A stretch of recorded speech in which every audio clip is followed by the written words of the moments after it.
Depuis leur création en 1989, les Simpsons ont fait rire aux larmes des générations de spectateurs et la famille la plus déjantée d'Amérique n'est pas encore prête pour le clap de fin, puisque la sitcom a prolongé une énième saison en 2019. Une telle longévité s'explique par le côté hilarant de la sitcom et ses personnages satiriques à l'extrême, mais aussi grâce à un travail scénaristique très poussé.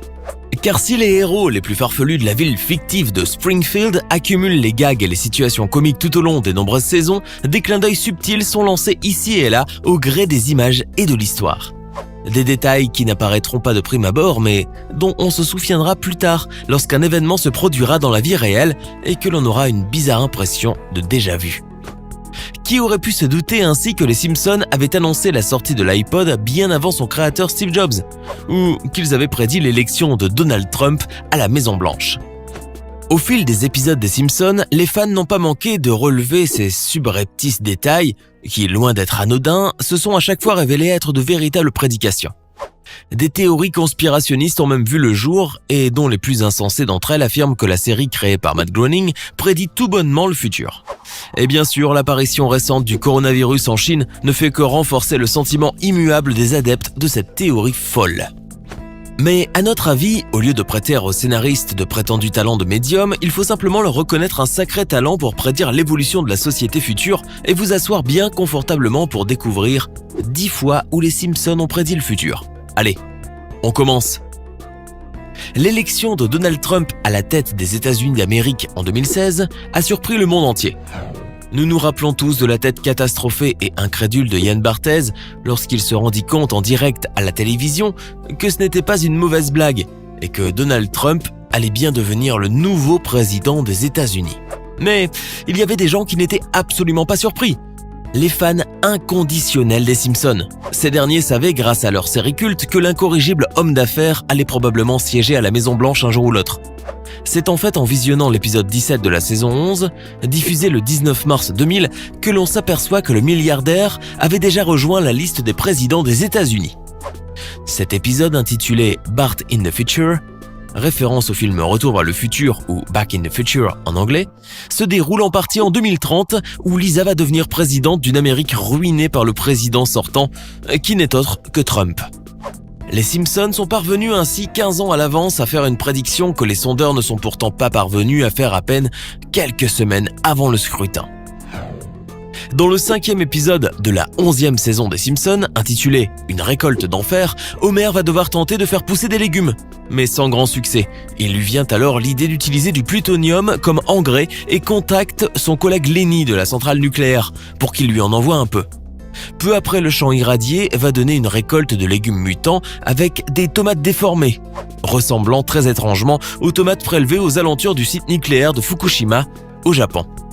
Considérée comme la seconde pire catastrophe nucléaire de l'histoire, juste après celle de Tchernobyl, la catastrophe de Fukushima s'est déroulée en 2011 et les premières mutations sur la faune et la flore ne seront observées qu'en 2013.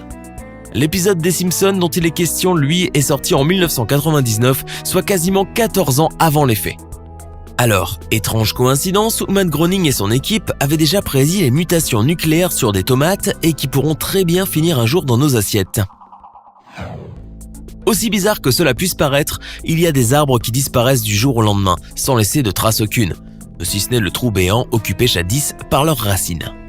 Un citronnier a ainsi disparu de la ville de Houston au Texas aux États-Unis par un beau jour d'été en 2013, laissant les riverains perplexes devant cet étrange fait divers. Mais ce qui a davantage contribué à leur étonnement, et à celui de tout le monde tout compte fait, c'est qu'en 1995, un épisode des Simpsons faisait état du même incident, en relatant le vol d'un citronnier à Springfield. Bizarre comme coïncidence, vous ne trouvez pas ?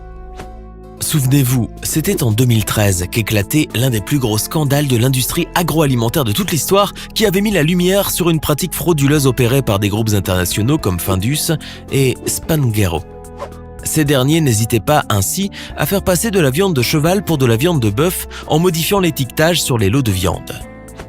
Une affaire qui a fait grand bruit à l'époque et qui a été tout bonnement prédite par les Simpsons en 1996.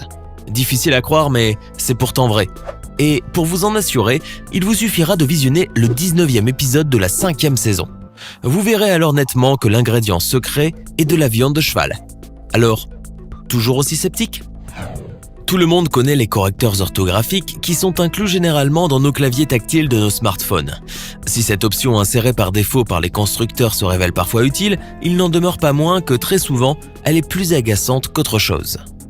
Qui en effet n'a pas connu ce moment extrêmement irritant où l'on écrit quelque chose et que le correcteur la modifie automatiquement, nous forçant alors à la réécrire une nouvelle fois.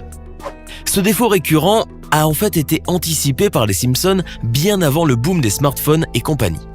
En 1994 sortait ainsi le 8e épisode de la saison 6 où l'on voyait Kearney et Dolph, les deux gamins qui terrorisent Bart au lycée, essayer d'écrire un message sur ce qui est visiblement un produit Apple. Le message sera compris complètement de travers, exactement comme le fait le correcteur automatique de nos jours, ce qui fait que les Simpsons ont non seulement anticipé les futurs gadgets de la firme à la pomme, mais ils ont aussi prédit ses futurs défauts. Certains fans inconditionnels de la série prétendent que les Simpsons avaient déjà prédit la révolution des jeux vidéo que nous connaissons actuellement et l'émergence de nouveaux modes de jeu plus immersifs. Mais certains vont encore plus loin en affirmant que les Simpsons ont introduit le jeu Farmville, ou du moins le premier simulateur d'agriculture. L'épisode « Un drôle de manège », diffusé dans le cadre de la saison 9 en 1998, nous montre ainsi les enfants de Springfield jouant à un simulateur de travaux de la ferme avec des casques et des outils connectés.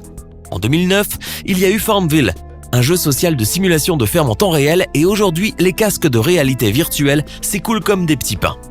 Dur à croire en une coïncidence en effet. Avant de continuer, il est temps de répondre à la question du jour. À votre avis, comment s'appelle l'épouse d'Homer Simpson ? Est-ce option A, Marge, option B, Maggie ou enfin option C, Margot ? Réfléchissez bien et écrivez ce que vous pensez être la bonne réponse dans les commentaires. Réponse tout à l'heure, avant la fin de la vidéo. Une des prédictions les plus macabres des Simpsons est sans nul doute l'attaque des magiciens Siegfried et Roy par leur tigre blanc durant l'un de leurs shows à Las Vegas. Le félin s'était attaqué si sauvagement à Roy que celui-ci dut pratiquer plusieurs opérations chirurgicales très lourdes et sa convalescence dura plusieurs mois. C'était le 3 octobre 2003, mais le plus surprenant, c'est que les Simpsons avaient déjà prédit cette attaque en 1993 dans l'épisode intitulé « L'enfer du jeu ». On peut voir ainsi les deux magiciens Gunther et Ernst subir de plein fouet l'attaque d'un de leurs tigres blancs en pleine représentation. Difficile de croire encore une fois à une simple coïncidence, non ? On a vu qu'avec les Simpsons, la réalité dépasse souvent la fiction, mais quand Homer s'intéresse au football, le résultat risque fort d'être désastreux. Ainsi, dans l'épisode 16 de la saison 25, c'est sous le maillot d'arbitre que l'on retrouve l'éternel bouffeur de donuts, recruté par la FIFA pour la Coupe du Monde 2014 au Brésil. Et surprise, la vedette de l'équipe brésilienne, El Divo, roi de la simulation, est contraint de quitter le terrain sur une civière à la suite d'une blessure sérieuse, tandis que notre bon vieux Homer, têtu jusqu'à la fin, ne siffle pas de pénalty.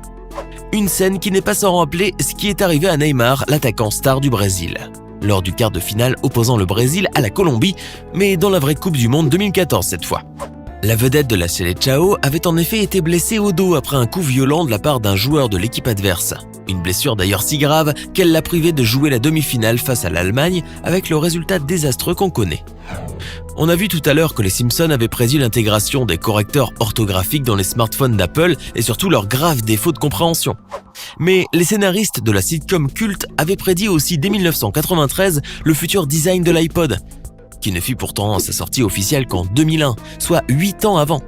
En effet, dans l'épisode 5 de la 8e saison, intitulé Bart chez les dames, on peut voir le voisin coincé d'Homer, Ned Flanders, devant un interphone qui ressemble comme deux gouttes d'eau au fameux baladeur de la firme à la pomme. La ressemblance est si frappante que beaucoup de personnes croient carrément que le défunt Steve Jobs et son équipe puisaient leur inspiration en regardant les Simpsons. Une théorie qui n'est pas tellement farfelue finalement, quand on connaît l'influence qu'a eue la famille jaune sur la pop culture. Alors que le coronavirus s'étend en Chine et dans le monde, se plaçant au centre de l'attention médiatique depuis quelques semaines, on découvre aujourd'hui que les Simpsons avaient peut-être prédit l'événement. Lors de l'épisode 21 de la série Les Simpsons, sorti en 1993, Homer attrape en effet un virus, en déballant un colis en provenance d'un pays asiatique, puis peu à peu, l'épidémie se propagera dans toute la ville de Springfield, infectant tout le monde. Les fans qui ont sorti cet épisode du placard affirment que, comme beaucoup d'autres événements prédits par la série, les Simpsons auraient tout bonnement anticipé l'épidémie du coronavirus et sa propagation aux États-Unis. Et depuis que le premier cas du virus a été décelé sur le territoire américain, cette hypothèse ne paraît plus aussi tirée par les cheveux. La psychose qui s'installe peu à peu, à mesure que la menace du virus grandit, pourrait même impacter très durement les géants du e-commerce, comme Alibaba. Car craignant d'être infectés par un colis en provenance de Chine, comme Homer, les gens n'achèteront plus rien. Les spécialistes ont beau annoncer que cette peur est totalement ridicule et que le risque de transmission est nul du fait que le virus a besoin obligatoirement d'un hôte vivant pour se transmettre, mais cela ne calme pourtant pas les esprits. Espérons seulement que pour cette fois, les scénaristes des Simpsons se soient trompés et que l'épidémie du coronavirus puisse être éradiquée rapidement. Alors que pensez-vous de ces incroyables prédictions des Simpsons, qui se sont finalement réalisées? Laquelle d'entre elles vous a le plus impressionné? Donnez-nous votre sentiment dans les commentaires. Sinon, la femme d'Homer s'appelle Marge et elle est censée représenter la femme au foyer américaine, douce et dévouée envers son foyer. J'espère que vous avez été nombreux à trouver la réponse.